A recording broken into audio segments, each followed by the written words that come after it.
Okay, I think we should probably start, and then people can join as we are moving.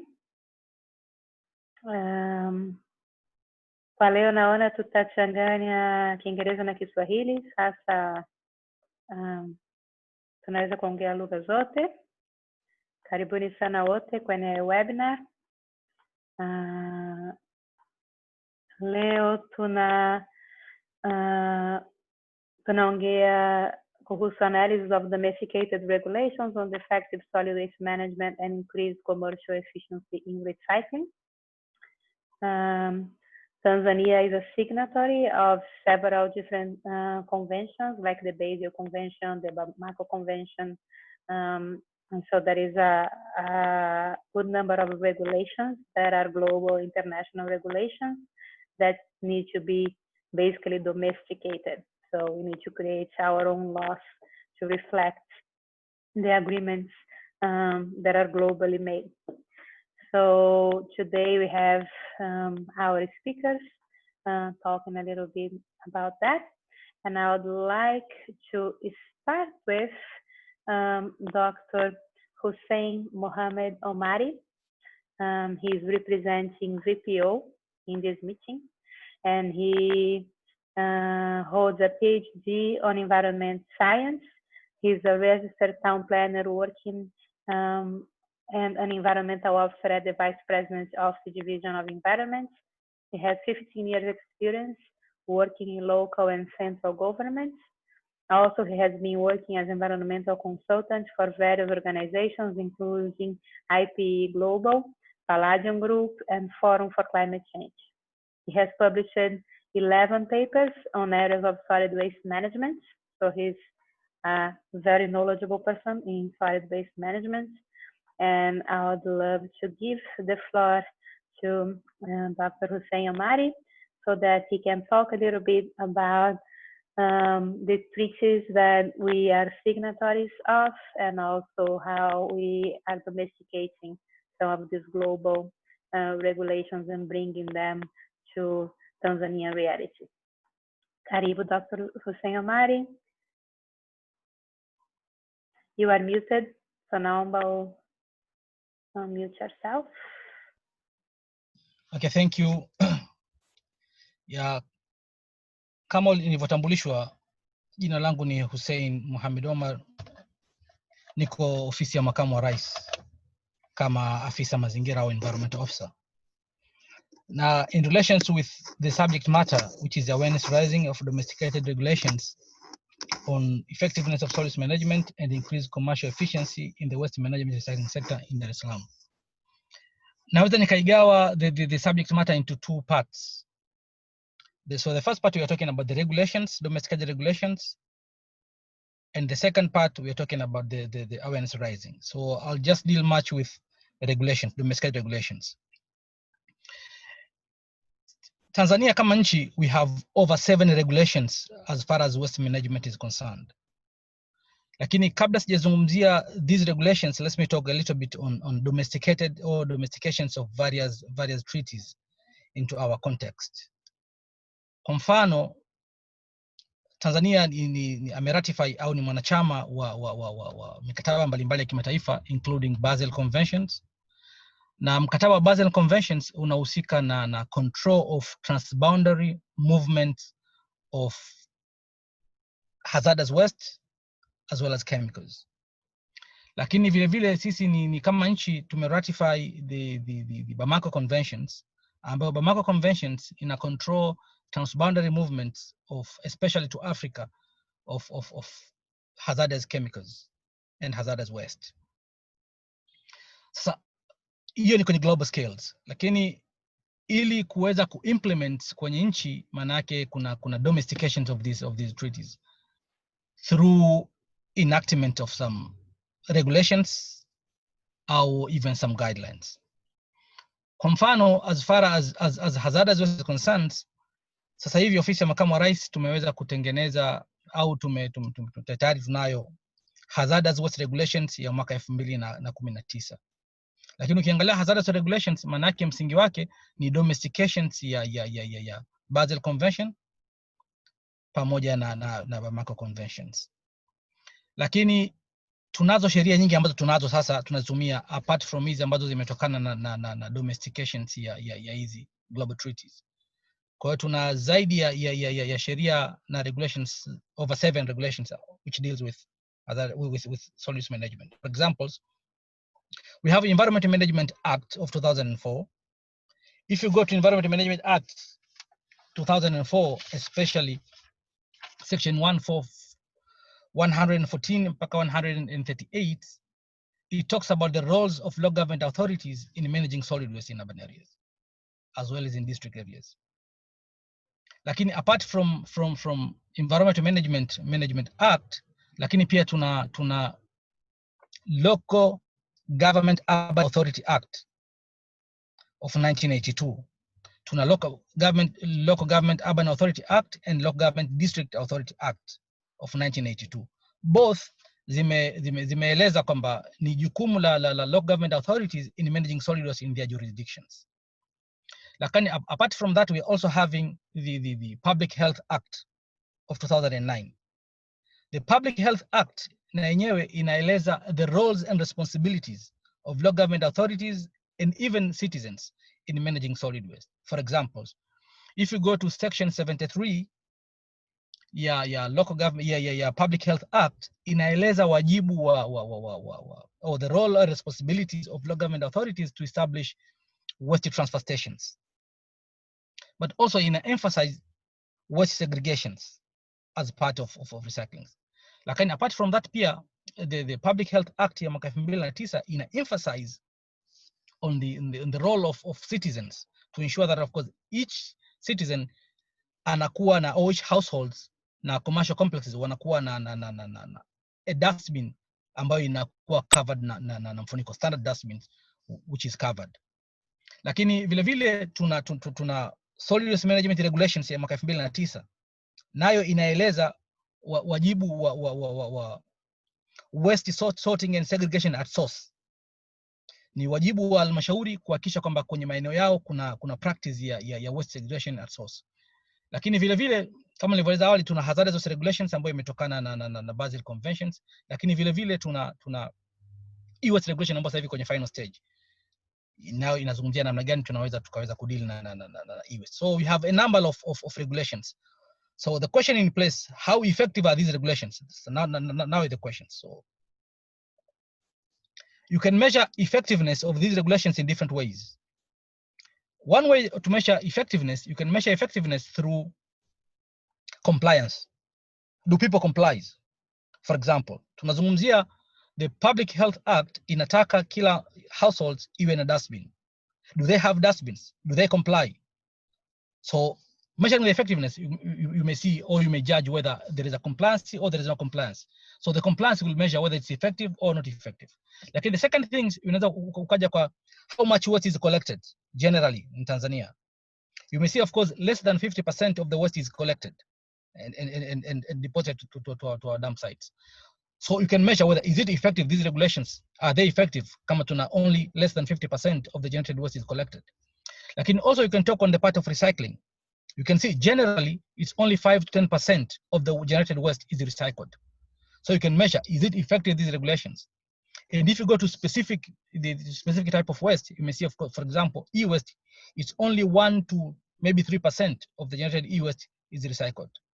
If you talk to plastic, it's about only 20 to 30% is recycled. So you can see, you can measure effectiveness by looking at how much are we really complied to our regulations, but also what the impact the regulation has been brought into practice. So simply, maybe before I just talk much, I can say, of course, this is the overview of what I see about our regulations and how effective are they. Maybe I should just end up and allow other people to continue. Thank you. Asante sana Dr. Hussein Omari. Alafu nimeona kwamba sijajitambulisha mimi. Sasa mimi ninaitwa Ana Hosha, Executive Director wa Nipe Fagio, na I'm going to moderate today. Sasa asante sana kwa maelezo yako. Hapa ngoja tunarudi kwenye swali. Ana, nina swali. Ngoja dakika moja. Naomba kwanza watu ambao wana maswali waandike kwenye chat box. Na tumpe kwanza Juma Haule ambaye yupo pia. Let me just Juma Haule is a graduate from Muhimbili University of Health and Allied Sciences, working for the Dar es Salaam City Council as public health scientist in the Department of Solid Waste Management. Sasa ningependa kumkaribisha Juma ambaye ni speaker yetu ya pili hapa kwa kuongea kidogo kuhusu the challenge of solid waste management in Dar es Salaam, kama ana data ya collection pamoja na ya recycling, na recycling initiatives ambazo zipo na ambazo ziko registered pia na GCC. Naomba atupe maelezo kwanza, alafu tutaingia kwenye maswali. Kama una maswali, naomba uandike kwenye kuna chat box hapa, unaweza kuandika maswali yenu na mwishoni tutaongea. Juma, karibu sana. Okay, asante Ana. Kwanza niombe radhi. Kuna vitu viwili nitakuwa obstacles kwangu, especially sauti kidogo sio nzuri na niko on the way kwenye gari. Kwa hiyo kama nitakuwa kuna any missing communications ambayo itakuwa inatokana na internet, basi ninaweza mtaniwia radhi kwa hilo. So far I hope nasikika vizuri. Sorry, I was muted. Yes, tunakusikia. Endelea. Okay. Asante. Kama ambavyo mmenitambulisha, mimi naitwa Juma. Nipo halmashauri ya jiji la Dar es Salaam kwenye department ya solid waste management, na kama department inavyojieleza, we mainly deal with management ya waste. Na of course the structure ya Dar es Salaam iko quite different na majiji mengine kwa maana ya Tanzania and the world in general. Of course ngoja nianzie kama ambavyo alikuwa ameongelea Hussein. City as a city ni local government. Kwa hiyo sisi majukumu yetu, once unapozungumzia regulations, sisi ni implementers wa zile regulations katika ministry level, kwa maana ukizungumzia PPO and other agencies, wao kama policy makers, inaposhuka chini, na ambavyo kama amezungumzia Hussein, once ukiangalia Public Health Act ya 2009 imezungumzia kwamba ni jukumu la kila local government kuhakikisha wana manage waste. So jiji kama jiji na kwenye majiji mengine na level za manispaa, majukumu yetu makubwa sisi ni kuhakikisha kwamba tunafanya effective waste management na kuhakikisha kwamba zile waste zinakuwa well managed na haziwezi zika impose any effect kwa watu ambao wanazunguka jamii. So kwa upande wetu sisi we mainly hatutengenezi of course just tunatengeneza bylaws so as kusupport ili kuhakikisha kwamba issue ya waste inakuwa managed. Kwa hiyo nikija kuzungumzia structure ya Dar es Salaam, of course kuna jiji as the top up, alafu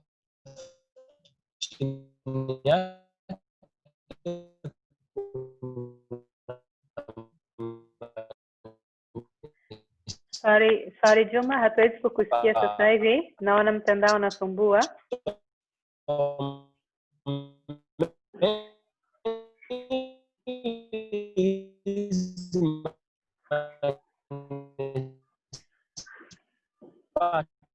Juma?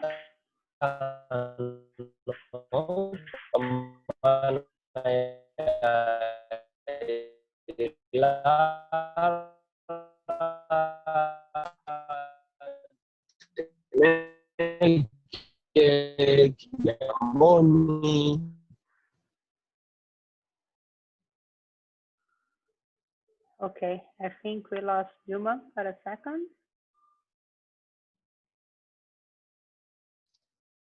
Let's see if he comes back quickly.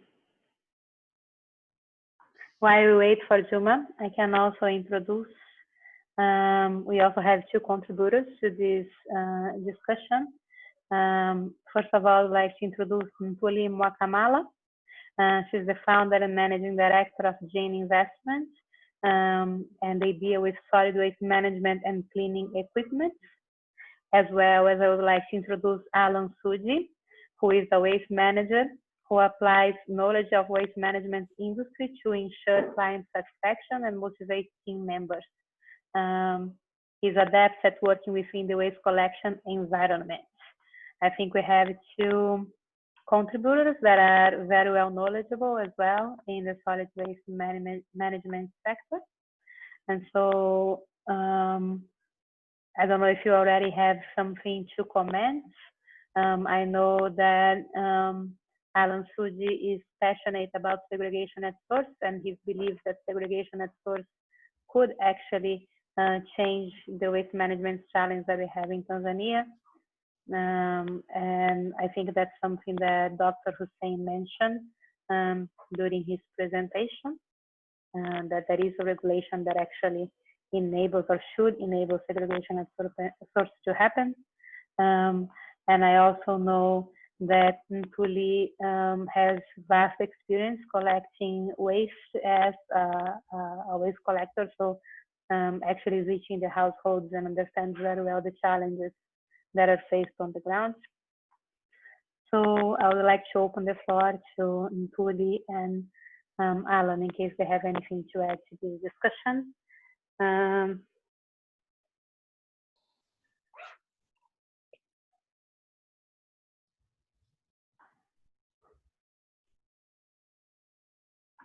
Alan, anything? Or Ntuli, anything?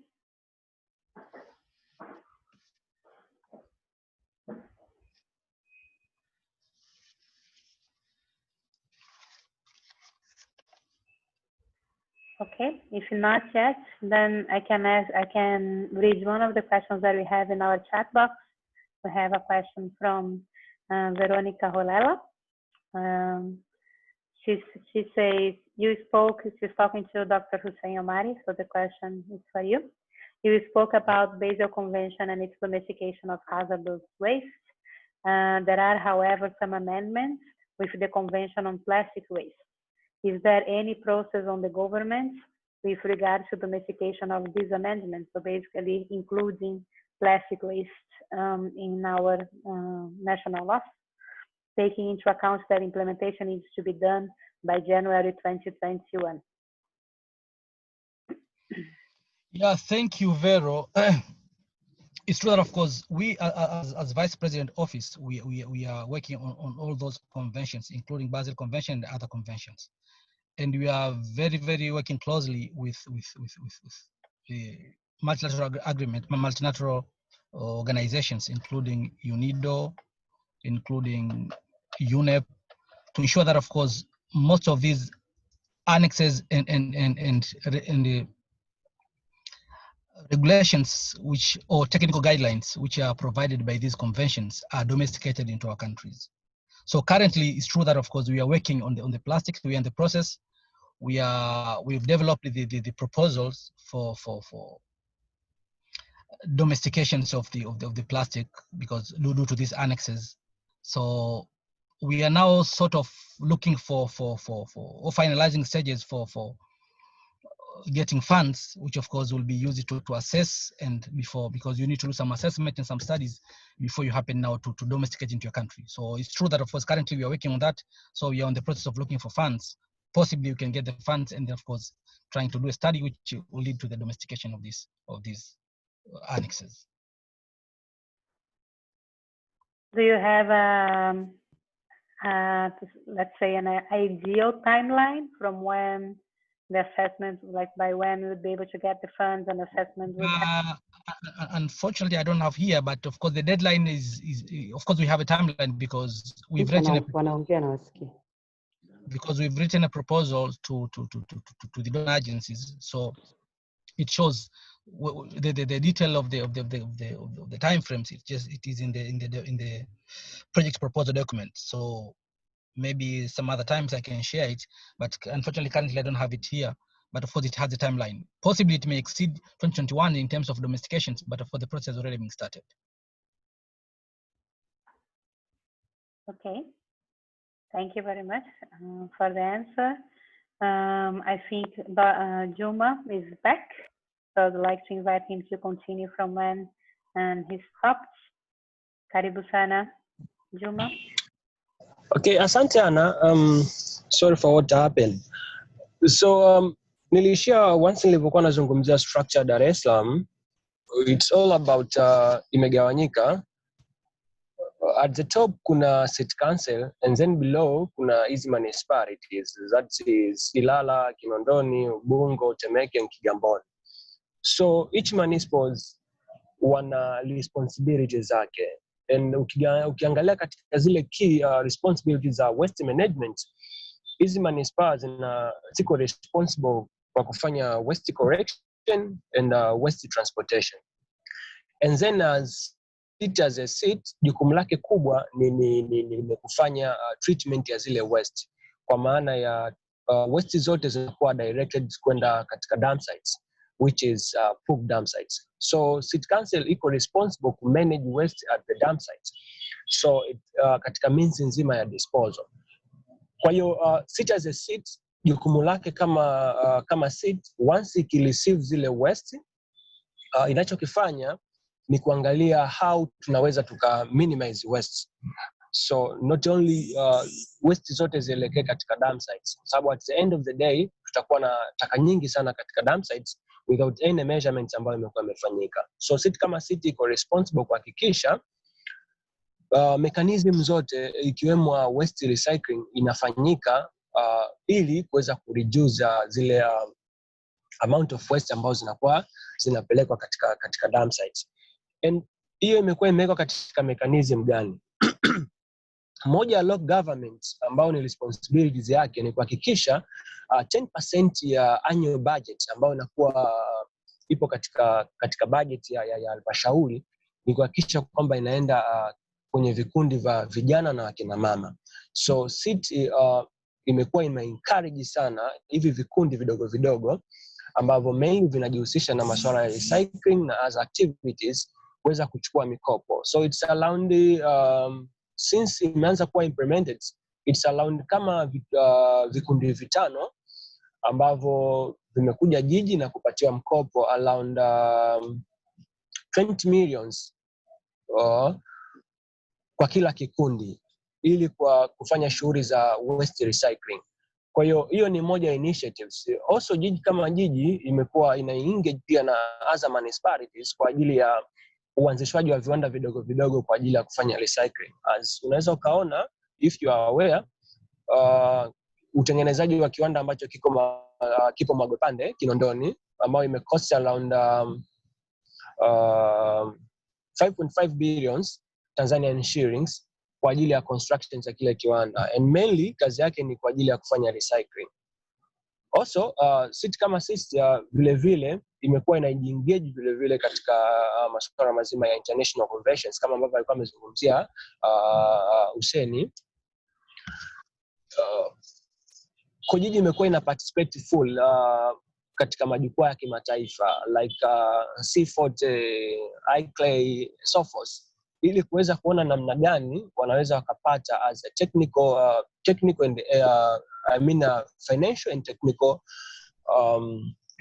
what I can say, of course, kama kuweza kulink up kuona namna gani wanaweza waka manage waste in terms of financial and in terms of technical issues.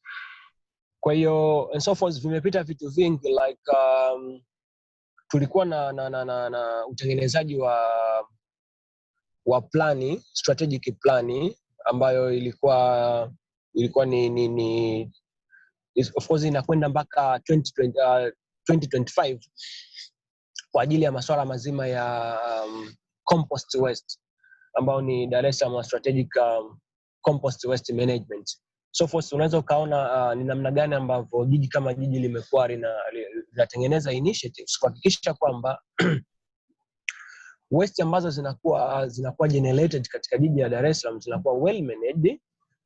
And so of course jiji limekuwa likijiengage vile vile kufanya study kwa ajili ya kuona waste compositions, as you may aware kwamba uwezi ukafanya kitu ambacho ukamanage kitu without kuwa na aware what kind of management ambao unaenda kwenda kuimpose. So we need to have different study kuhakikisha kwamba tujue what kind of waste ambazo tunazo katika jiji la Dar es Salaam and its composition yake iko vipi ili kuweza kufanya management. And also the biggest thing ambacho jiji kama jiji imekifanya ni kuwepo kwa integrated approach ya kuona namna gani wanaweza kumanage waste, ambapo kuna project kubwa with a support kutoka Netherlands Embassy, Netherlands government wakiwa na representative ya Netherlands Embassy hapa Tanzania, ambapo as soon tunaweza kuilaunch kuona namna gani ambapo tunaweza tuka manage waste. Of course zile project ina key components around 5 components ambazo ni mojawapo ni kutengeneza sanitary landfill. Kwa sasa Dar es Salaam of course tuna ile crude dumping. It's just tunaenda pale tunatupa dump. So we need to have sanitary landfill which is mechanized of course. Kwa hiyo ni key components, lakini pia other components kwenye ile project ni kuhakikisha kwamba tunaanzisha transfer stations. It's around preliminary tunataka it's almost kuwe na zono kwa sababu tuna manispaa 5. So at least tukiwa na transfer station 3 tunaweza kabisa tukamanage hizi takataka zetu zote. Kwa zile ambazo zinakuwa zinatoka katika pointi moja kabla zijafika dump lazima zifike katika transfer stations, then zinakuwa segregated, and then ile small amount ambayo tunakuwa tunaipata tunakuwa tunaipeleka dump site. Lakini component nyingine ni of course ni kubadilisha structure ya waste management, leadership structure. Ukiangalia at this time kila manispaa ina key departments kwa ajili ya kumanage hizo waste, lakini inaanza way tunaiona kabisa kwamba somehow haiko appropriate. Kwa mfano ukiangalia DAWASA, hakuna DAWASA ambayo imekuwa break up, DAWASA jiji, DAWASA Ilala, DAWASA wapi. Ni only one structure ambayo imesimama na inaweza appropriate, inaweza ikafanya management nzuri ya waste. That's hizo ni kitu ambacho kimoja tunakitaka. Tunataka tuunganishe zile department zote iwe only one department kwa jiji lote la Dar es Salaam ambao linakuwa na uwezo wa kumanage hizo waste. Lakini pia kuna key component nyingine ni kwa ajili ya kuintegrate issue nzima ya correction fees.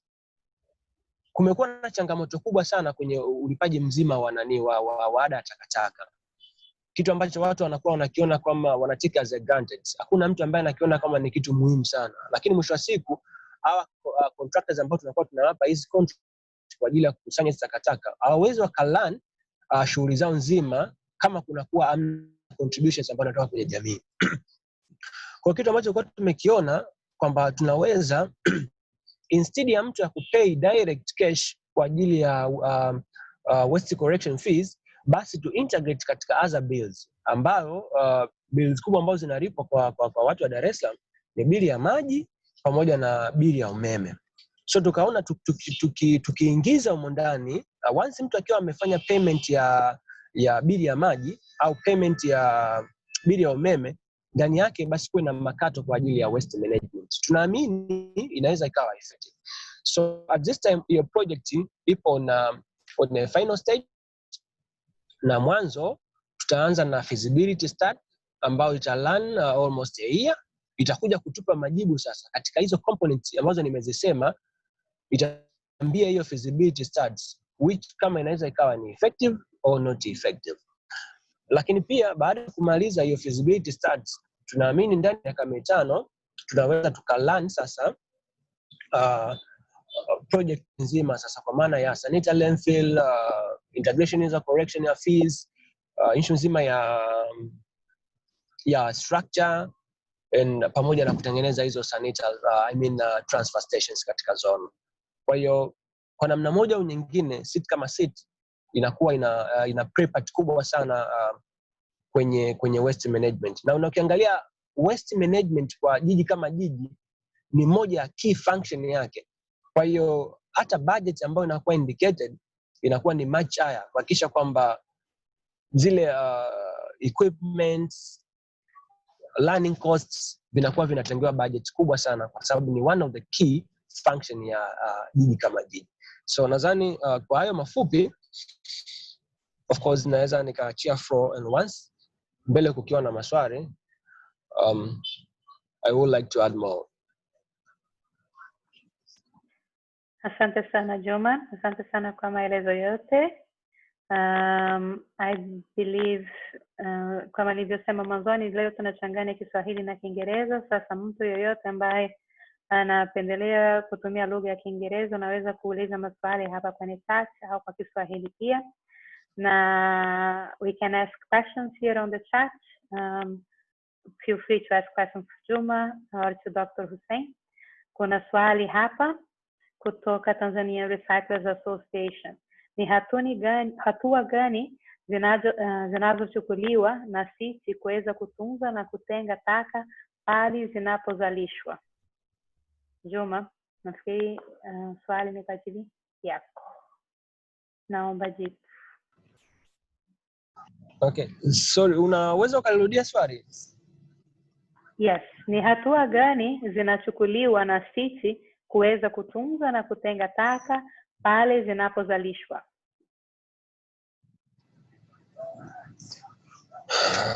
Okay. Of course, jiji kama jiji, kitu cha kwanza ni kucreate awareness kwenye jamii.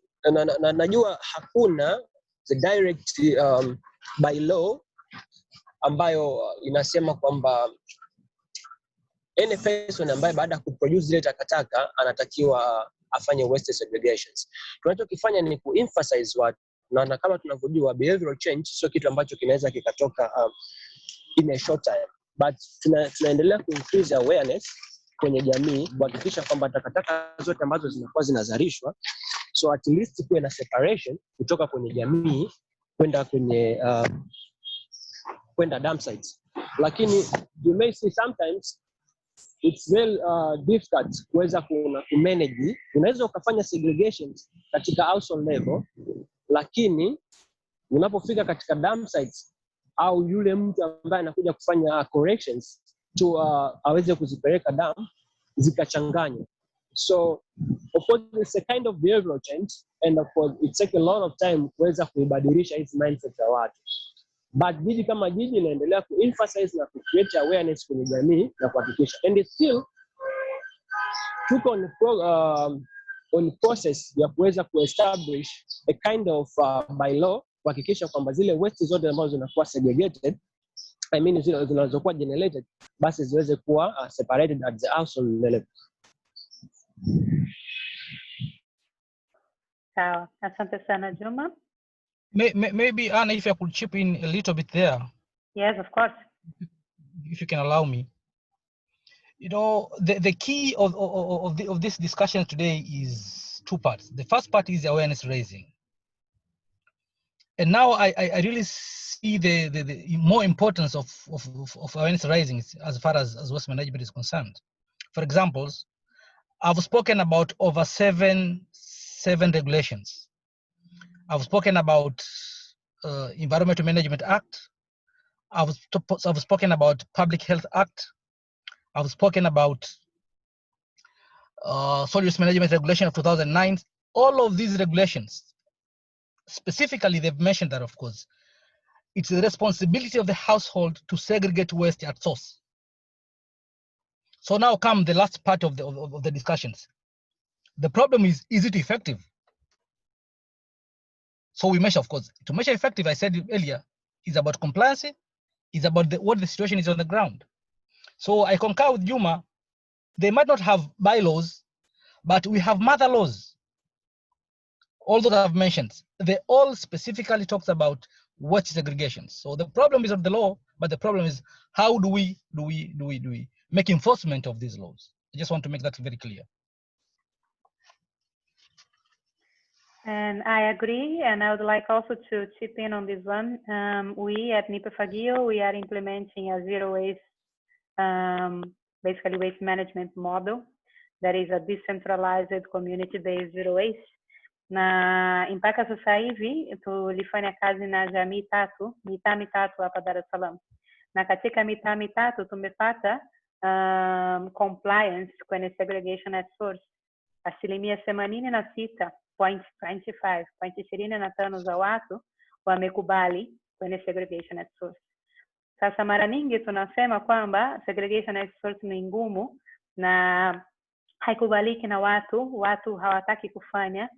Naona pia tunaweza kufungua kidogo kichwa na kuamini kwamba watu wakiona, mara nyingi watu kwa kukubali, tukiongea kuhusu behavior change, watu wanakubali na vitu ambavyo vinaonekana vinawasaidia. Sasa wakati tunafanya segregation at source na tunawapa elimu ya kutosha na watu wanaelewa kwamba kuna umuhimu wa kufanya na wanaangalia kwamba katika mazingira yao kuna maboresho, wakati wanakubali na segregation at source, ni lazima watakubali, kwa sababu hakuna mtu ambaye anapenda kuishi katika takataka. Nafikiri wote wanafahamu tatizo la uchafu. Sasa mara nyingi kinachokosekana ni elimu ya kutosha, ni maelezo ya kutosha na subira kidogo pia na kufanya kazi na wanajamii, kwa maoni yangu hapa. Nafikiri Alan, naona microphone yako sidhani, nafikiri haifanyi kazi, au kwa sababu najua wewe pia uko passionate about segregation at source, lakini siwezi kukusikia na sioni microphone yako hapa kwenye Zoom. Labda ukijaribu kutoka na kurudi, kwa sababu hatuwezi kukusikia. And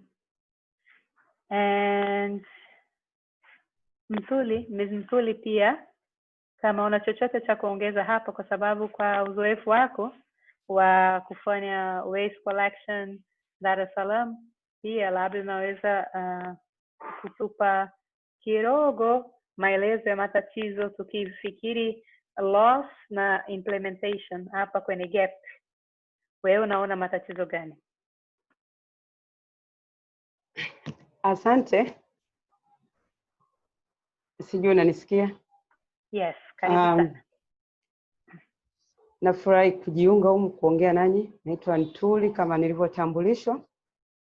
Nafanya kazi na Gene Investment. Mimi nafanya kazi za waste management, kukusanya na kupeleka dampo. Nimefurahi leo kusikia kutoka kwa Juma hivyo vitu vingi sana alivyoviongelea, ambavyo muda mrefu sana nilikuwa ninatamani sana kuvisikia na kuweza kuviongelea, lakini naona mpaka amefika point amenikata kitu ambacho nilitamani kuongea. Tukirudi kwa kaka Hussein alivyoelezea kuhusu hizo sheria, ni kweli hizo sheria zipo na watu wanazisikia hivyo.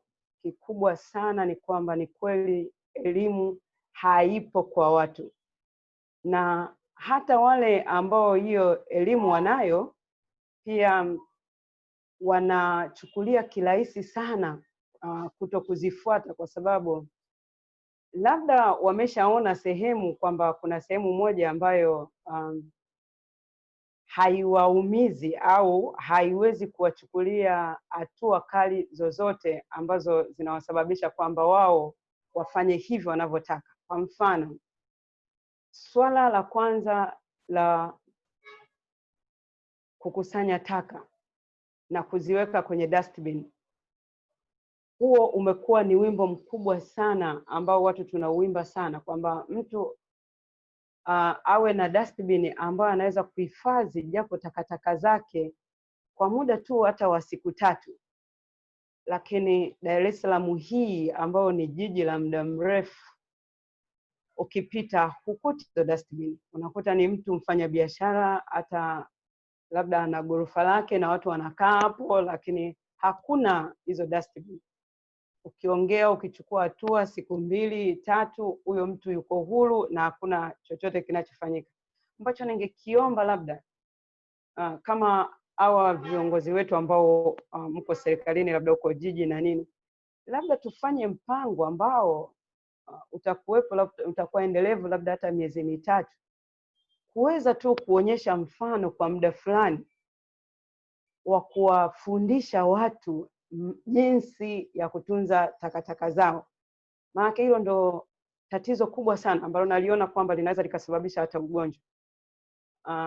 Unakuta hizi sheria zilizowekwa za kwamba sisi tuzoe takataka na tukusanye ushuru, watu wengi wanaingia kwenye hii biashara wanafeli, ni kwa sababu inafika sehemu muda ambao unatakiwa ukusanye ushuru watu hawawezi kulipa, na tumewekewa kwamba unapeleka kwenye mahakama labda ukawashitaki watu hivyo, lakini sasa mpaka hiyo kesi ije iishe inaweza ikachukua miezi 6 mpaka 7, na wewe mtu unahitaji hela ya kuweza kufanyia kazi. Kwa hiyo watu wengi wanafika sehemu ambayo aliingia kwenye hiyo biashara automatic anafeli, anafilisika kwa sababu hizo hela zinakuwa zimepotea na hakuna kitu kitakacho kufanya hizo hela uweze kuzichukua haraka, na ukisha feli ujue ndio moja kwa moja na hela yenyewe uweze kuipata. Kwa hiyo ninaomba kwenye hivi vitu ambavyo vimewekwa, nimefurahi na nikacheka na kutabasamu baada ya kusikia kwamba labda iweke system kama hiyo ya bili ya maji, kwamba mtu akilipa, au kwenye umeme ichukuliwe hiki kitu kwamba swala la takataka ni la muhimu sana kama hivyo vitu vingine, maybe kuliko hata huo umeme, kwa sababu mtu yeyote ambaye akiweza kukaa na takataka, ugonjwa ni rahisi sana kumuingia, kitu ambacho kitasababisha hata huo uchumi kushuka, kwa sababu gharama nyingi zitatumika sana kutibu watu kuliko sasa hata kufanya kazi kuweza kupandisha uchumi wetu. Nafikiri ni vitu ambavyo vinatakiwa kweli vichukuliwe uzito, kusudi hili swala la takataka nalo liingie kwenye uzito kama ambavyo inachukuliwa bili ya maji na bili ya umeme. Naomba labda nisimame kwa hapo afu nije niendelee baadaye. Asante sana kwa kunisikiliza. Asante sana Ms. Mtuli, na ni kweli kabisa kuna wakati watu hawalipi waste collection, lakini pia nafikiri tunahitaji kufikiria kwanza pia kwamba watu wengi wanalipa waste management, wanalipa collection fee, lakini wanalipa kwa wale watu ambao wanaenda na tololi, wanachukua takataka zao alafu wanaenda kudump. Sasa pia naona katika communication, katika kuelewana na jamii, kuna wakati pia kuna tatizo hapa, tunahitaji kubadilisha, kwa sababu kuna watu wadogo sana ambao wanaishi informal neighborhoods, informal mtaa, lakini bado wanalipa gharama kwa kumpa mtu nafasi ya kwenda kupeleka katikati pale pembeni porini takataka zao, badala ya kupeleka kwenye dump kama kinachotakiwa. Sasa kweli kuna matatizo hapa. Let me just go back to questions. There is a question from Gina Dabu hapa. She asks, and I think this question would be great for Dr. Hussein, ambaye naona hayupo sasa hivi. Labda Juma, are you there? I don't see you as well. Or maybe Alan, you would know, I'm not sure. So maybe if you know, there is a question asking, are there any regulations regarding disposal of cooking oil, vehicle oil, and lubricants? Any kind of regulations for that kind of waste that anyone in this call? Oh, Dr. Hussein Omari just came back. I think he would be the right person to answer this question. Dr. Hussein, are there any regulations regarding disposal of cooking oil, vehicle oil, lubricants, and all those kinds of hazardous waste?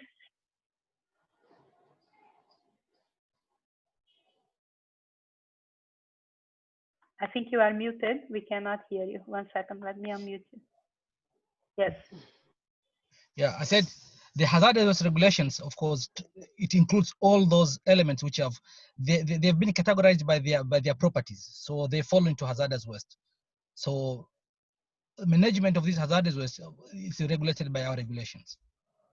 So they are part of hazardous waste. So the regulations, the management falls under hazardous waste.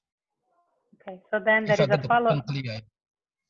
There is a follow-up question kutoka Marco Mchome ambaye anauliza, je, kuna designated site for hazardous waste disposal? Currently, the government is working with private sector.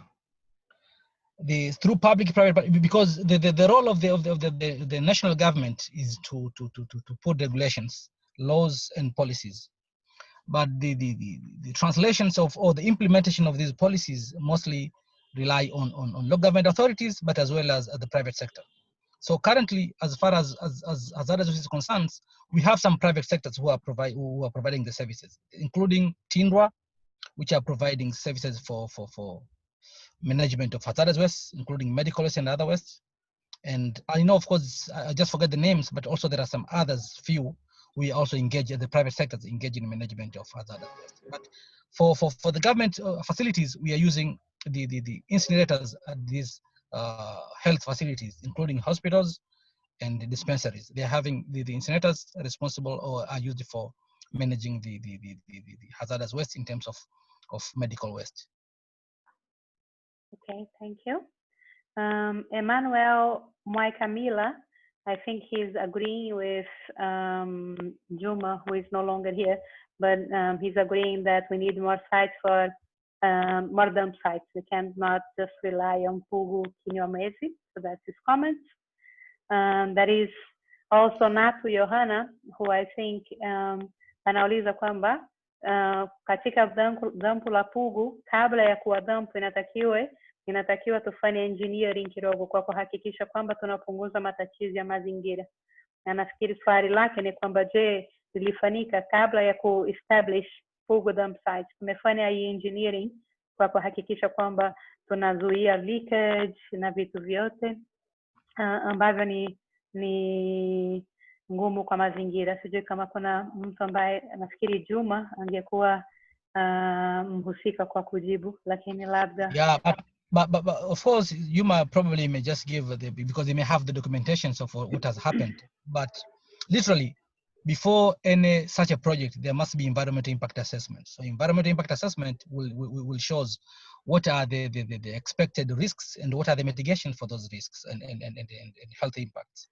So I presume that, of course, it cannot it will never, or it would have never been a dump site without being done the environmental impact assessment. So probably they've done environmental impact assessment. Okay. The Tanzania Recyclers Association asks if there is any special program katika jiji lina program maalum na endelevu ya kutoa elimu kwa jamii kuhusu solid waste management.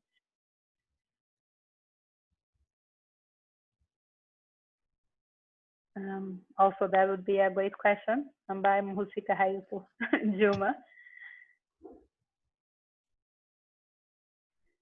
So let me use this opportunity that I see that Mr. Alan Fuji is back to see if you would like to jump in and comment on everything that we have been discussing. Alan, karibu sana. I unmuted you, so I'm trying to unmute you, but not going through. Yes.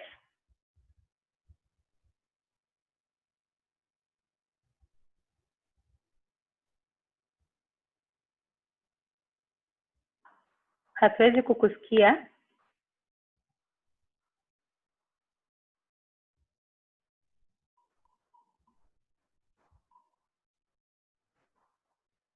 Cannot hear you.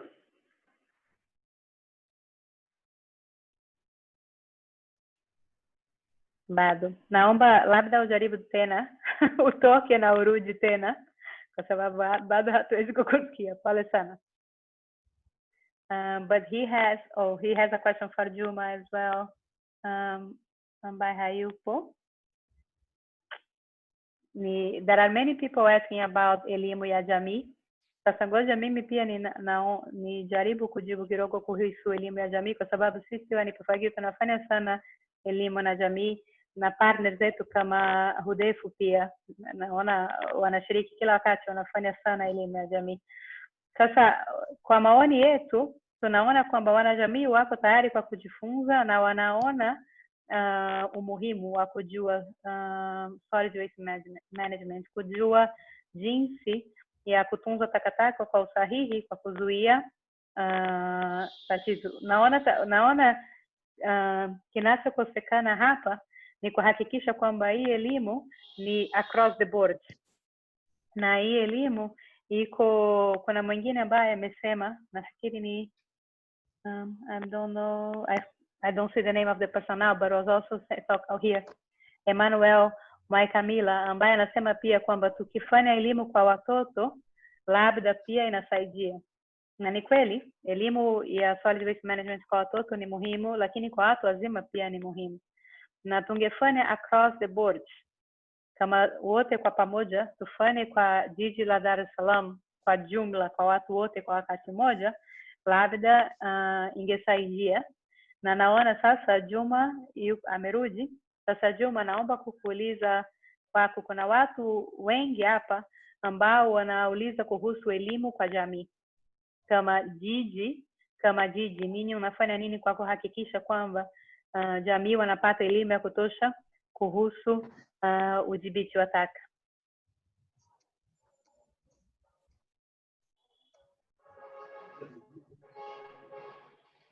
Okay, Ana, asante.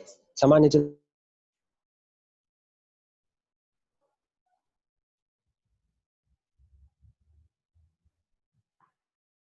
Hatuwezi kukusikia.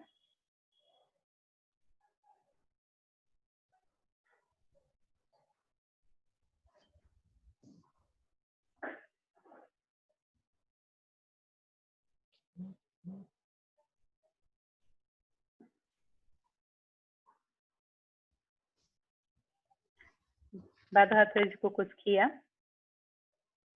Of course, kama nilivyokuwa nimeongea, ni kuhakikisha kwamba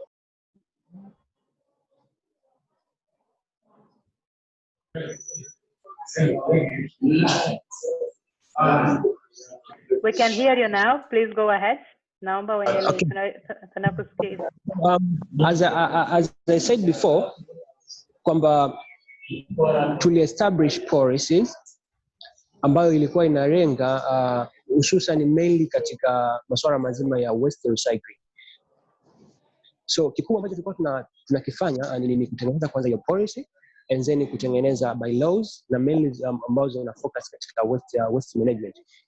Lakini watu kama ambavyo nilikuwa nimezungumzia mwanzo, issue of behavioral change so issue ambayo inakuja sudden. So you need to take a time ili kubadilisha zile mindset za watu. So jiji kama jiji inajitahidi kwa kushirikiana na stakeholders mbalimbali, kama ambavyo ipo Nipe Fagio is one of the key stakeholders wa jiji katika masuala mazima ya waste management. Kwa kutumia wale stakeholders na kutumia taasisi zingine ili kuweza kuwafikia jamii in details kuhusiana na masuala mazima ya create awareness ya waste. Kwa stakeholders hapo mbalimbali, kuna wafanyabiashara, NGOs, so forth, ambazo zina work closely with DCC ili kuweza kuwafikia wananchi katika direct ways na indirect ways ili kuweza kupata issue zima ya awareness ya waste management.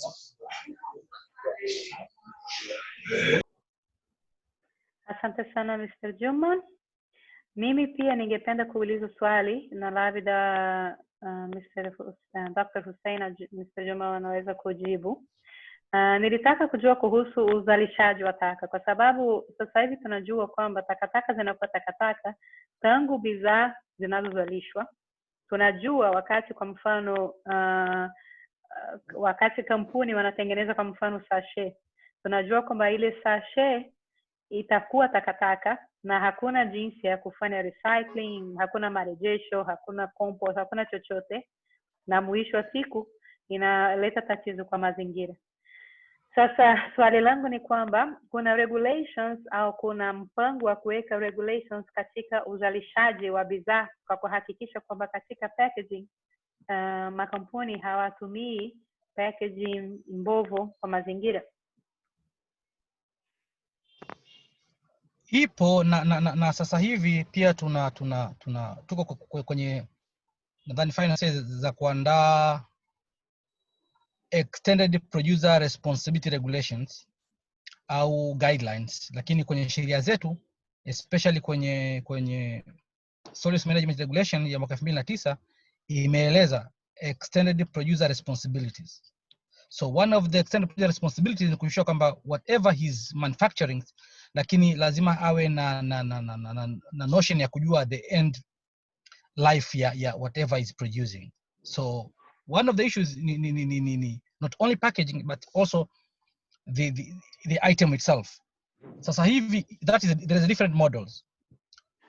Model ya kwanza inayotumika duniani na nadhani hata sisi kwetu tumejaribu kutumia ni kuweza kuestimate how much waste will be produced depending on the manufacturing.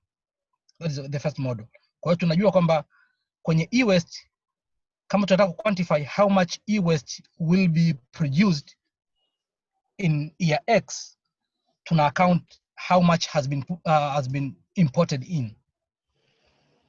Hiyo ni model ya kwanza, lakini kwa maana sasa ya kuwa na regulations ya namna ya packaging we don't have yet.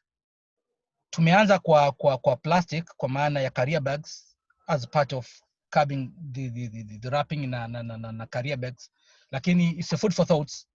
I think so we need to take it kwamba apart from tumesucceed kwenye plastic, but we should also go further even kwenye packaging ya other items to ensure kwamba whatever is being packaged, it should be the one, of course, not very much detrimental to the environment. So I think the point that I should take back to my office and discuss how can we really put it to institutionalize the better way of doing it, because currently we are just dealing with we've managed to succeed in plastic, then we can take it for other packaging. Yes.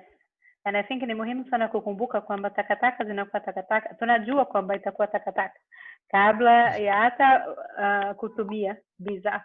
Sasa inabidi sisi tushirikiane na watu viwandani kwa kubadilisha mfumo wa kuzalisha. Na swali zinazofuata kutoka kwangu hapa ni sisi wa NGOs.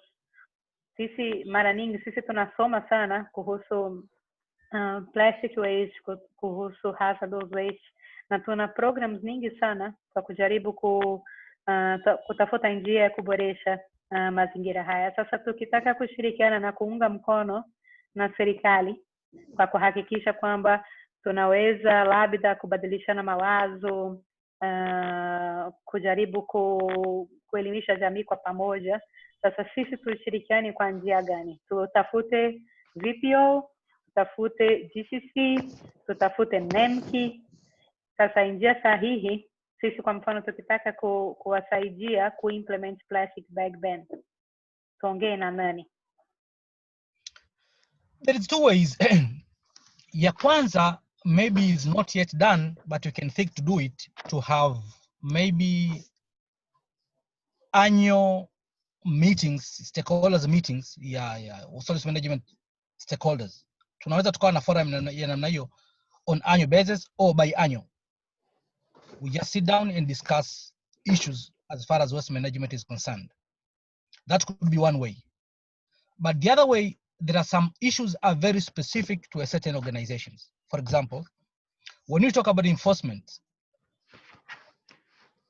the Vice President office, mostly we are dealing with development of policies. But the arm of enforcement as far as VPO is concerned is NEMC. So there are some issues. If the issues they've got to do with enforcement, then of course the right arm to deal with should be NEMC. But if you talk about the policy development, then the right person to talk to will be the Vice President office. But there are some other issues which are specific to a certain locality in terms of implementations. You can just go now to specific local government authorities. But these are for specific issues. But generally, I think the best way to do it is to have biannual meetings with all stakeholders and discuss issues and way forward. Sawa, na nitafuatilia, nitakutafuta sisi tuweke mpango wa kikao hiki. Yeah, I'll appreciate that. I'm going to look for you. Do we have any other questions? Please feel free, everyone, to add your questions to our chat box. What's Ali? maswali yote yanakaribishwa. Na Tanzania Recyclers Association pia ningependa kuuliza kwamba una chochote cha kusema hapa, kwa sababu nini pia unashirikiana na ambao wanaokota takataka waste pickers, unashirikiana na watu ambao wanapeleka taka Pugu. Sasa labda pia una maoni kwa kuongeza hapa.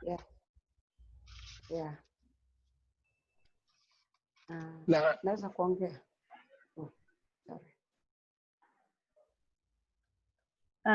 Ms. Mtuli, go ahead please. Karibu sana. Okay. Nimefurahi tunaongea. Nina swali lingine au kitu ambacho ningeomba watu wa jiji pia waweze kutusaidia. Kuna challenge kubwa sana. Kwa mfano hapo kaka Hussein aliongea swala la takataka zinazozalishwa huku. Kusema ukweli, takataka mtaani ziko nyingi sana, lakini kuna tatizo kubwa sana ambalo watu walio kwenye hiyo biashara tunapambana nalo, afu ni gumu sana. Tatizo hili kubwa sana ni dampo. Dampo limekuwa ni eneo ambalo halina urafiki kabisa na wafanya biashara ambao wamewekeza hela zao kufanya kazi, kiasi kwamba dampo limekuwa ni kisababishi kikubwa sana cha wafanyabiashara wengi waliokuwa wamewekeza hela zao kufanya kazi ya kuzoa takataka. Unaweza ukanunua gari yako leo, ikaenda dampo, ikirudi hiyo gari haifai, kwa sababu eneo la kumwaga takataka halina urafiki. Ni eneo ambalo limewekwa tu azifu yote ni maburudoza ambayo yanaenda kumwaga takataka. Kwa hiyo unashangaa gari yako imeingia, na hapo lilipoingia limekwama, na watu ambao wanatupa msaada kule pia wamekuwa sio rafiki, kiasi kwamba anachukua burudoza anabamiza gari ikirudi haifai. Mimi ni miezi miwili saizi gari zangu 2 zimelala ziko yadi kwa sababu ya kuburuzwa na hayo maburudoza, kwa sababu gari ilikwama. Sasa ningeomba sana jiji wanavyotengeneza hivyo vitu vingine, nafikiri kitu cha kwanza kikubwa sana wangeweza kuangalia hilo dampo waliweze kuliwekaje. Unajua ni rahisi sana mtu hata kuweza kupiga trip 2 kwenda kupeleka takataka zako hilo kwenye dumping place, lakini imekuwa ngumu. Unazoa takataka toka saa 2 watu wameingia kuzoa takataka, au saa 12 unazoa takataka, unafika dampo saa 7, lakini utashangaa gari inaweza ikarudi usiku wa manane au kesho. Na hapo ikiwa uko dampo unaomba Mungu wa kwamba gari yako imerudi salama. Kwa hiyo ninaomba sana, yani katika kitu cha muhimu sana ambacho jiji wanatakiwa wajipange tena upya ili mji wetu uwe msafi na afya zetu ziwe safi, naomba waangalie sana hilo dampo. Asante kwa kunisikiliza. Asante Ms. Mtuli. Juma. Asante of course kwa nzuri ambayo imekuwa raised kuhusiana na hali halisi ya Pugu. Of course ni it's a massive appreciation kama declare of course changamoto ambazo zinakuwa zinatokea katika Pugu dump site.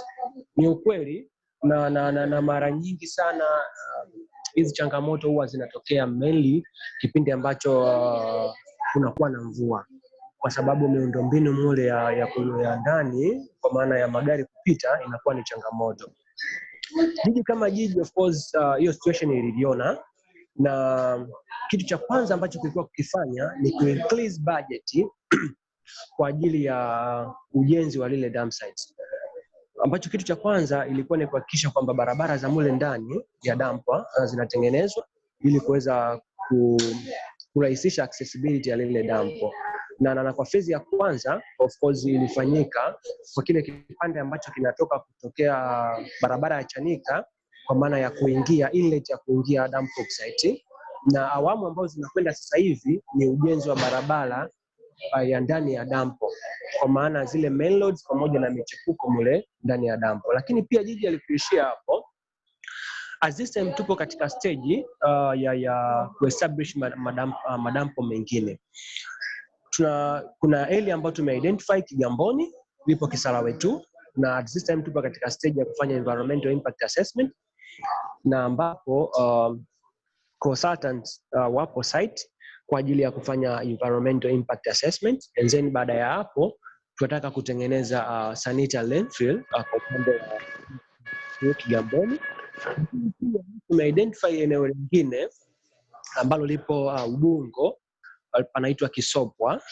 Kule napo kuna eneo ambalo tunataka kufanya vile vile liwe ni dump site, lakini hatufocus sana kwenda kucreate dump sites nyingi, kwa sababu kama ambavyo nilikuwa nimeongea mwanzo, ni kuhakikisha kwamba only a small amount of waste ndio ziwe zinaelekea dump.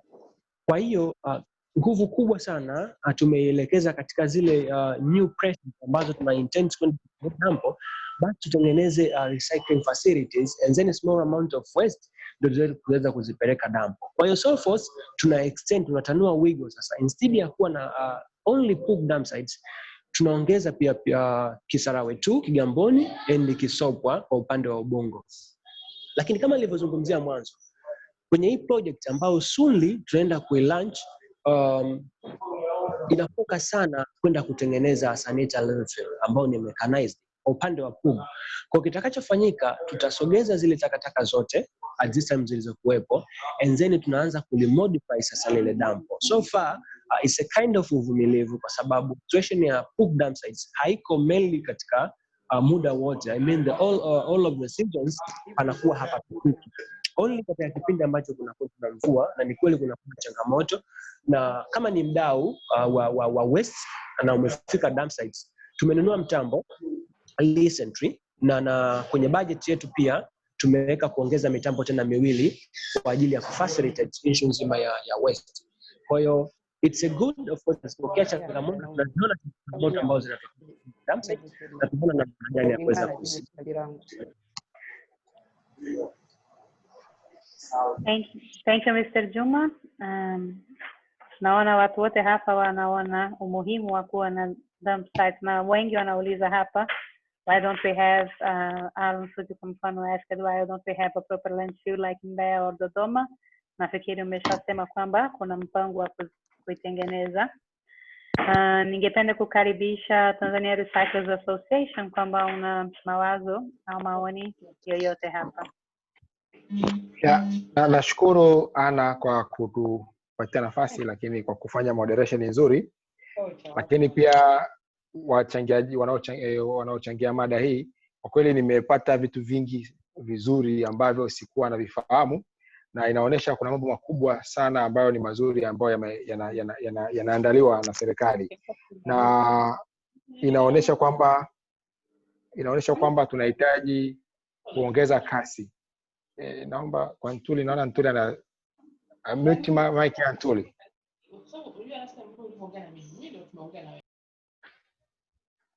Okay.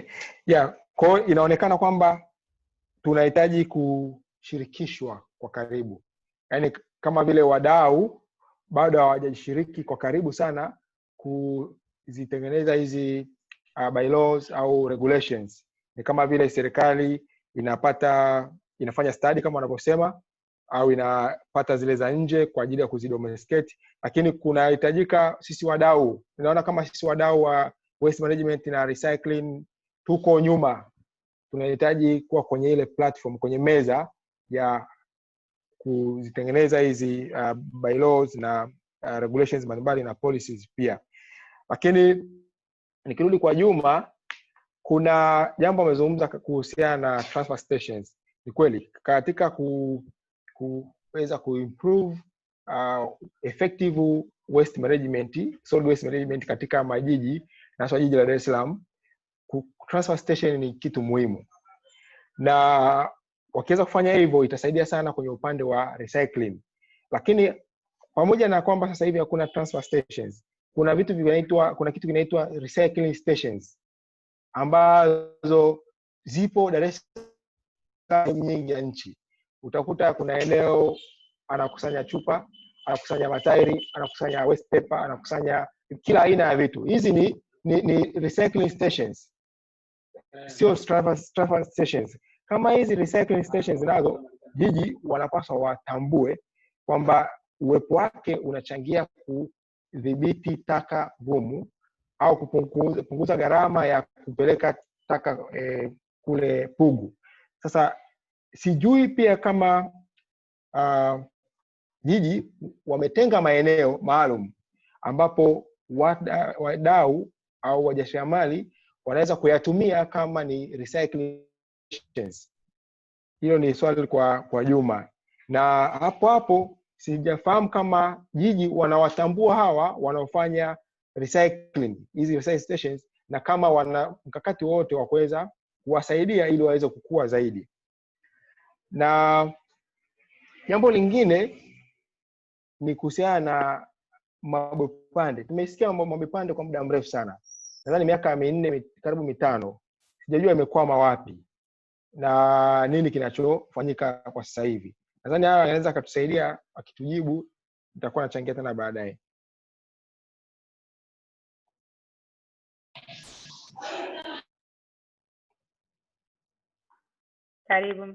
Karibu Juma. Okay, asante Ana. Kuna kitu ambacho cha muhimu amekiongea mjumbe. Of course na nilisahau kukiongea. Mwaka 2016 halmashauri ya jiji ilifanya initiatives ya kutambua maeneo yote ambayo yana recycling facilities. Na of course ilifanyika hiyo kwa kushirikiana na municipalities ambapo iliundwa expertise wakatoka wakaingia field and then to identify it's almost maeneo ambayo yanakusanya pamoja na viwanda ambao vinafanya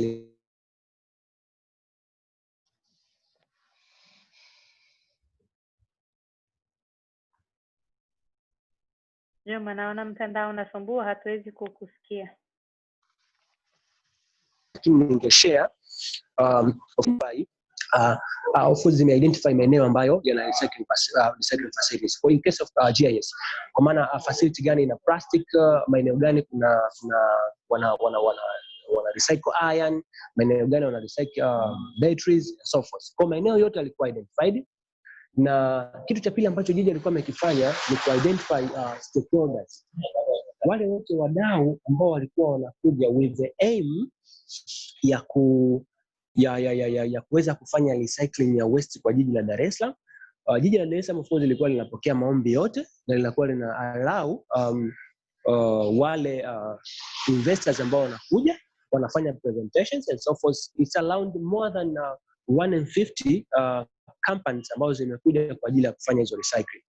The only thing ambacho kilikuwa bado still kinaendelea into negotiations ni kati ya DCC and DCC pamoja na other government entity kwa maana ya TIS, Tanzania Investment Center, pamoja na agencies like TANESCO. Other company walikuja wakirecycle wale materials ili basi at the end of the day waweze kuproduce MAB energy. Sasa lazima kuwe na a kind of modality ya nani ambaye anaweza kalink baada ya kutengeneza kitu chako uweze ukakizalisha. So still tunaendelea, we are on the process ku negotiate na other agencies like TANESCO kuona ni namna gani. Kwa hiyo so forth makubwa ambayo alikuwa amefanya jiji ni ku invite our investors kwa ajili ya ku promote the issues of waste recycling, lakini pia ku identify ambayo kitu ambacho kilifanyika mwaka 2016 maeneo. Sawa. Asante sana. Asante sana Mr. Juma. Shukrani. Lakini la pili kwa haraka kama ambavyo nilikuwa nimeongea mwanzoni, jiji kama jiji of course linatafuta maeneo na linanunua maeneo kuhakikisha kwamba linaweka hizi recycling point. Kama ambavyo nilikuwa nimeongea, mainly sasa hivi tunafocus sana, hatufocus kwenda kutengeneza sanitary landfill nyingi, lakini tunafocus sana kutengeneza hizi recycling facility recycling point nyingi kama ambavyo ipo Kisarawe tu na kama ambavyo nimesema Kisopo Dam site. Asante. Asante na tunafurahi kusikia. Naona tunapata habari nyingi hapa. Ningependa kumkaribisha, tunakaribia mwisho sasa hivi. Ningependa kumkaribisha tena Alan Suji kuangalia kwamba labda sasa hivi microphone itakubali. Alan, karibu.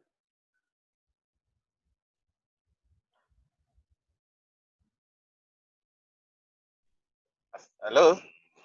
Unasikia? Yes. Can you hear me? Tunakusikia. Asante sana Finally. asante sana kunikaribisha. Nimesikia mambo mengi sana especially kwa Juma na Mr. Mapunda, lakini ningependa nianzie hapo. Naona kidogo ni kama kuna mkanganyiko ama complications kati ya hizi entity mbili, kati ya jiji na halmashauri, because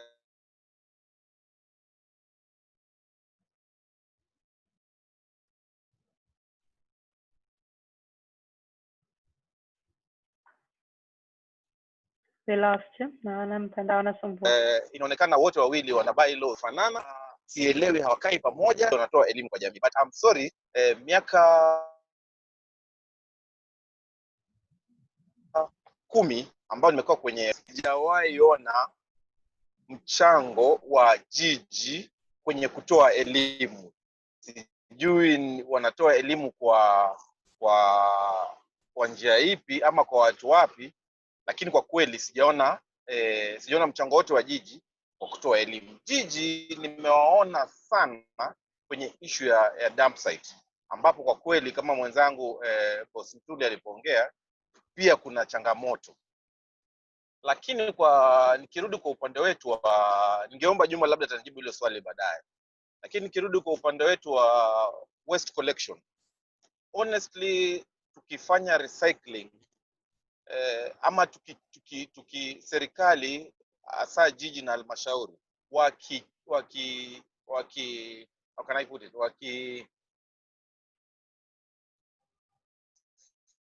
enforce a lot of recycling, kwa kweli sisi waste collectors companies inapunguza mzigo kwetu. Kwa mfano, kama nilikuwa nimezoea kupeleka trip 10 dampo kwa siku, inamaanisha nitapeleka trip 6. I'm saving on fuel, I'm saving on time, kwa sababu kumbuka kutoka tu city center mpaka Pugu na kurudi ni kilomita 60. So if tutakuwa serious na recycling, which inakuwa ni segregation at the source, then kidogo ndio mapato definitely itapungua kwa kampuni za waste collection, lakini pia itapunguza mizigo ya kwenda dampo, na hata huko dampo pia hawatalemewa na mizigo mikubwa sana kule.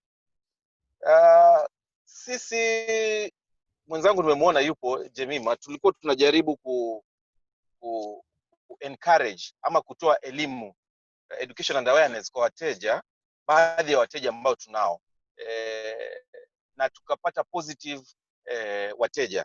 Kwa mfano UNICEF, airport Serena, Kilimanjaro. Utaona kwamba hao ni wateja wakubwa ambao wanafahamu umuhimu wa segregation at the source.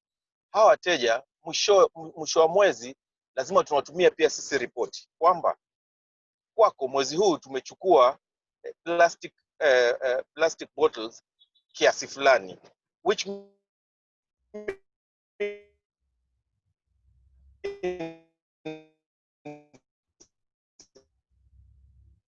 you have saved report kwamba kwako umeproduce kilo kama ni metal ama steel, tunamtumia hizo ripoti. Lakini sasa kwa watu ambao wana produce taka nyingi, sisi wananchi wa kawaida, ndio kunakuwa na changamoto ya education and awareness, ambayo sisi kama individual waste management companies inakuwa ngumu kutoa mchango wako 100% kwa kila mteja.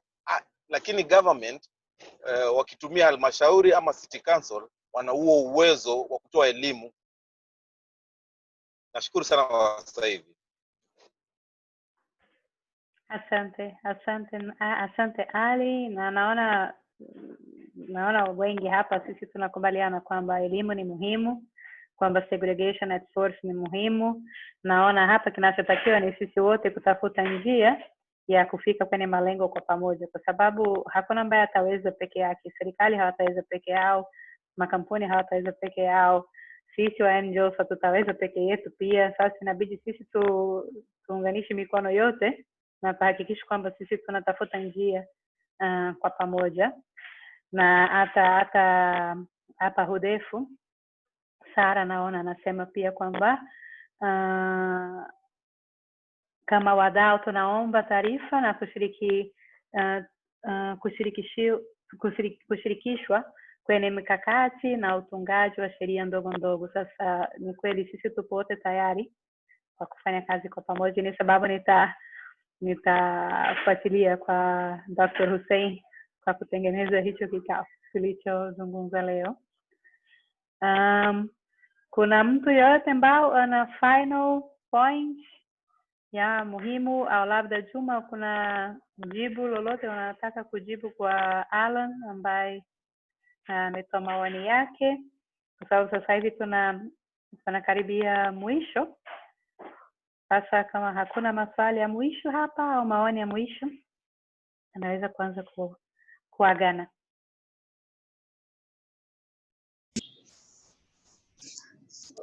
Mimi niseme maoni ya Alan ni mazuri, na of course na ndio key points ambazo jiji na focus kuhakikisha kwamba kuna kuwepo na hizo transfer stations ili kureduce ile time. Unajua kwa situations ambayo iliyokuwepo Dar es Salaam due to traffic jams, magari mengi yana intend sana kutumia hizo nocturnal ways, kwa maana ya usiku waweze kupeleka zile takataka. So ikiwa katika muda ambao ni mchana, ni ngumu sana due to traffic jams. Kwa hiyo tuna intend sana create these transfer stations, na kama nilivyosema mwanzo, basically tulikuwa na desktop review ya kuona kwamba challenge ambazo zinatukabili sisi as jiji la Dar es Salaam.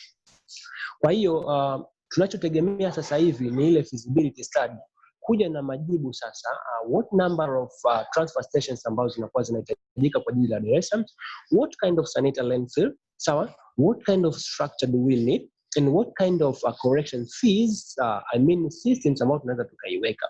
So possibly mimi niwaambie na niwape matumaini kwamba with this big project, kwa sababu tumeinvest a lot of money katika hii project, so tunaamini kabisa tutakuwa na a good result ambayo imekuwa project. So soon tunategemea kuianza hii feasibility study, ambapo itakuja na majibu and then tunaweza tukashare na other stakeholders. Nimeona kwenye chatbot kuna maswali jinsi gani ya kuinvolve stakeholders. Nadhani stakeholders wengi sana tunainvolve na still tunaendelea pia kuinvolve, na moja key point also ni kuinvolve our key stakeholders katika issue nzima ya kwenye hii project. So tuta consider and then not only taasisi za government but also tuta focus on the stakeholders. Asante sana Juma, tupo tayari. Alan. Yes, nashukuru. Na nashukuru pia kwamba umechukua jukumu la kuandaa stakeholders meeting. Lakini nirudi kwa Juma, angetutajia specific like kama program au meeting kwamba kila wakati fulani au kuna kikao fulani ambacho stakeholders ndio wanaitwa kukutana na jiji kwa ajili ya programs zinazoendelea.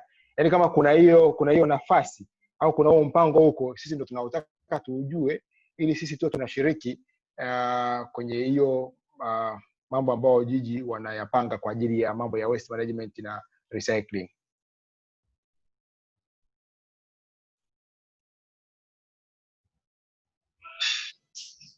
Okay, asante.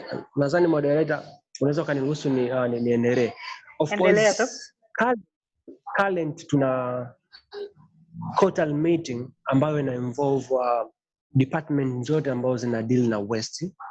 In case of government, zile ambazo ni government entity kutoka kwenye municipalities.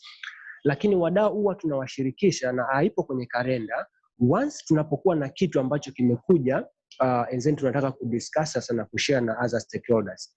Kwa tunachokifanya, tunashare na wale stakeholders ambao ni known, na mainly huwa tuna focus wale contractors wa waste na vile vile na zile associations nyingine.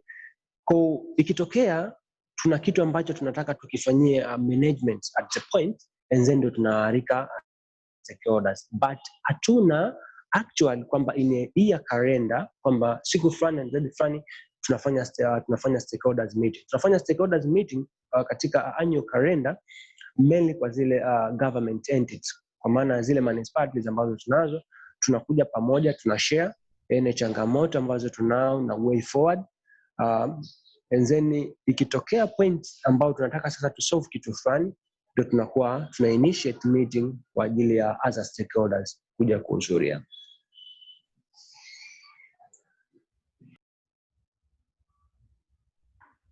Asante, na naona labda tungejaribu kutafuta njia ya kuongeza ushirikiano na kuongeza majadiliano na kubadilishana mawazo zaidi.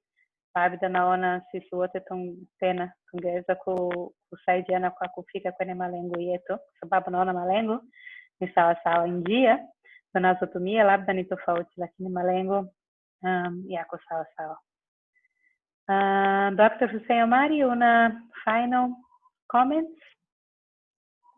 Labda final comment ni kind of conclusion kwamba ni ukweli usiofichika kwamba regulations zetu kwa maana ya enforcement is ineffective. It is not effective at all.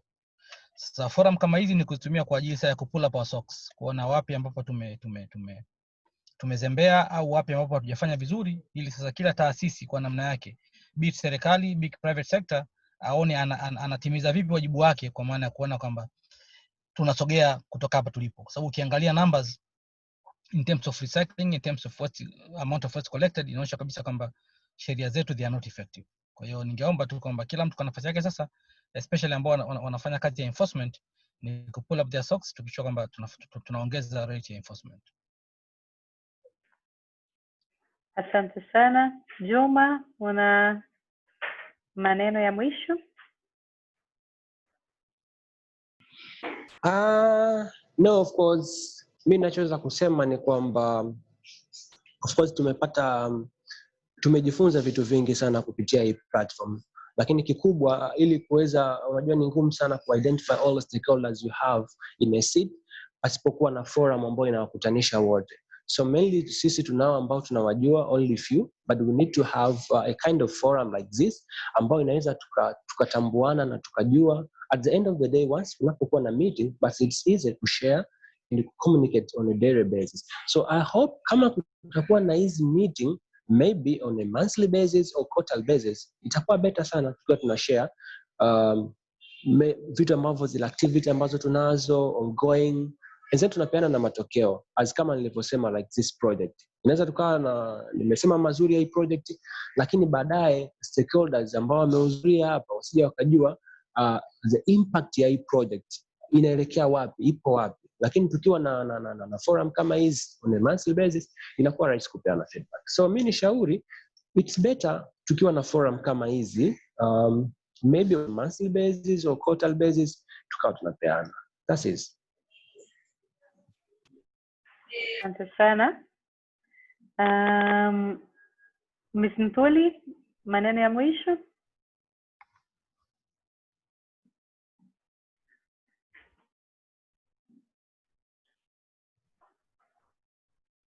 Nafikiri hayupo mbele ya kompyuta.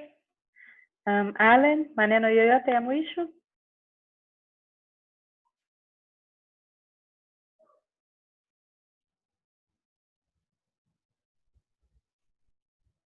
Haya, kama hakuna, sasa hivi ningependa tu kuwashukuru Juma Holly, Dr. Hussein Omari, Ms. Ntuli Mwakamala, na Alan Suji na wote ambao wameshiriki kwenye kikao hiki. Baadaye tumefanya recording na tuna share baadaye na watu wote, na asanteni sana kwa mawazo yenu, kwa kushirikisha kwenye mpango hapa, kwenye majadiliano. Tunawashukuru sana na tutaonana kwenye webinar nyingine. Asante. Asanteni sana.